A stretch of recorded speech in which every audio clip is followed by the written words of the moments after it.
warahmatullahi wabarakatuh. Saya Sarah Octavia. Dalam kesempatan kali ini saya akan memaparkan materi mengenai ijtihad. Ijtihad menurut bahasa ialah pengarahan segala kemampuan untuk mengerjakan sesuatu yang sulit. Sedangkan menurut istilah ialah mencurahkan tenaga, memerlukan pikiran untuk menemukan hukum agama melalui salah satu dalil syara dan tanpa cara-cara tertentu.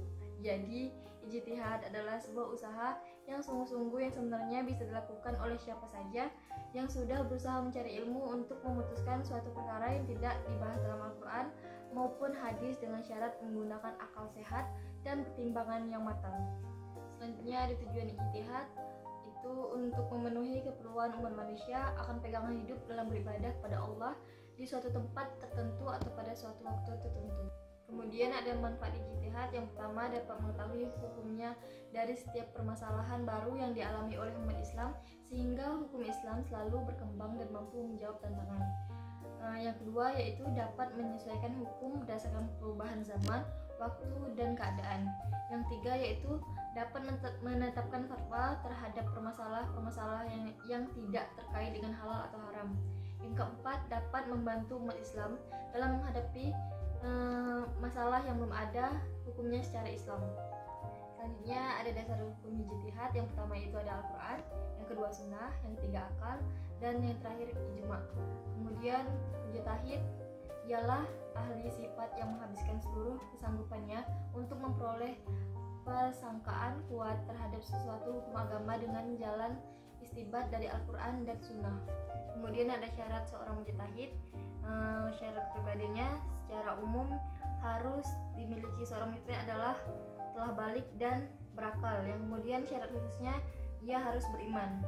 Syarat mujtahid menurut Wahbah Az-Zuhaili yang pertama itu mengerti dengan makna-makna yang dikandung oleh ayat-ayat hukum dalam Al-Quran baik secara bahasa maupun menurut istilah.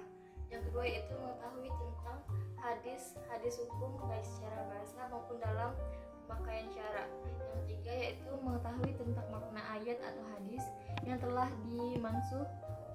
Yang keempat pengetahuan tentang masalah-masalah yang sudah terjadi, ijma tentang hukumnya dan mengetahui tempat-tempatnya. Yang kelima mengetahui tentang seluk-beluk qiyas. Yang keenam menguasai bahasa Arab serta ilmu-ilmu bantu yang berhubungan dengannya.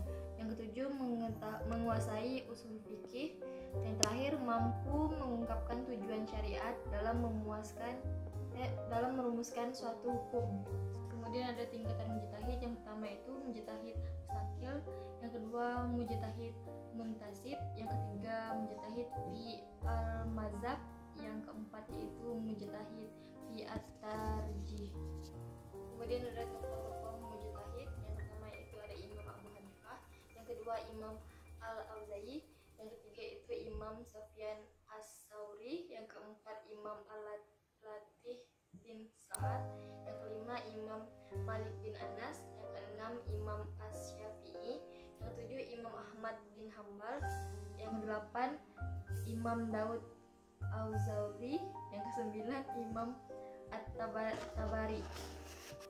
Kemudian kedudukan fatwa dan ijtihad dalam Islam. Paling tidak asal dari ijtihad ulama dapat dibedakan berdasarkan 4 macam. Yang pertama tentang fikih, yang kedua seputar hukum hakim di peradilan agama, yang ketiga yaitu peraturan perundang-undangan dalam negara Islam, yang terakhir yaitu fatwa ulama.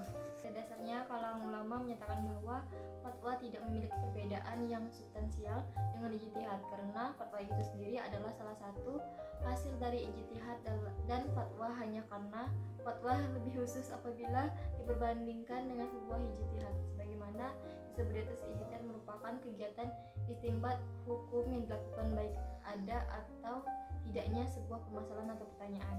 Sedangkan fatwa itu tersendiri dilaksanakan karena sebab adanya masalah ataupun kejadian yang kemudian seorang ahli fikih berupaya untuk mengetahui dan menentukan status hukumnya. Cukup sekian yang dapat saya sampaikan. Wassalamualaikum warahmatullahi wabarakatuh.